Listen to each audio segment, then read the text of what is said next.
Now make a statement in my capacity as the representative of the Russian Federation.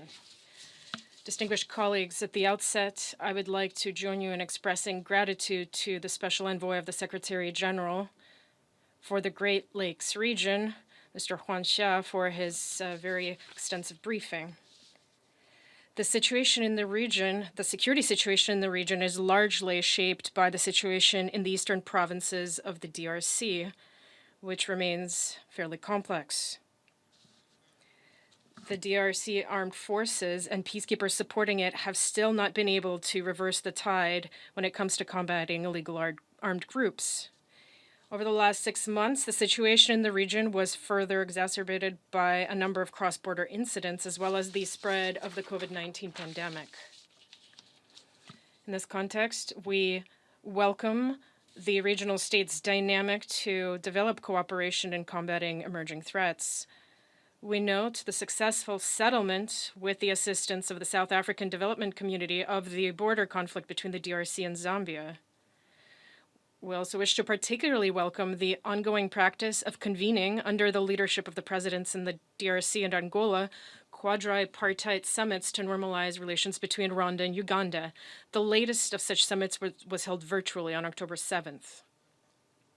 We also noted with satisfaction that the SADC reaffirmed at its summit in August to its preparedness to continue supporting the DRC in stabilizing its eastern provinces, including by contributing contingents to the Force Intervention Brigade of the UN Peacekeeping Mission, MONUSCO.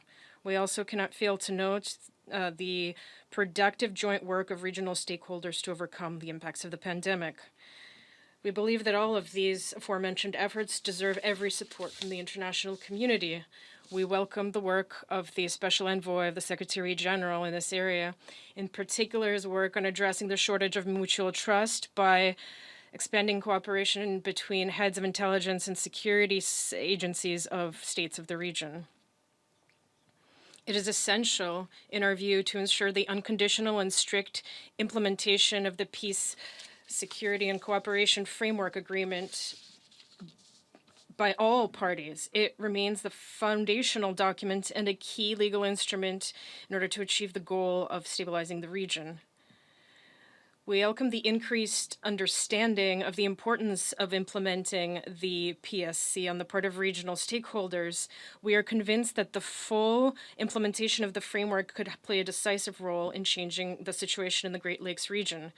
We trust that the regional strategy to prevent armed conflict in the region being prepared by the Office of the Special Envoy will breathe new momentum into the implementation of the PSC.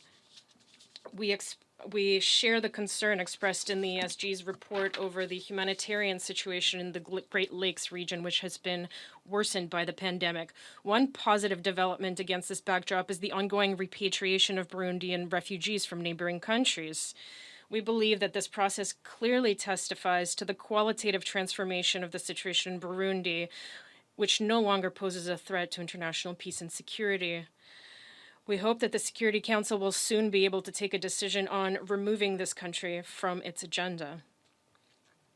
In conclusion, I wish to reaffirm that Russia, including as a member of the group of friends of the Great Lakes region, intends to continue actively assisting the peace process in the DRC as well as the stabilization of the region as a whole. I now resume my function as President of the Council.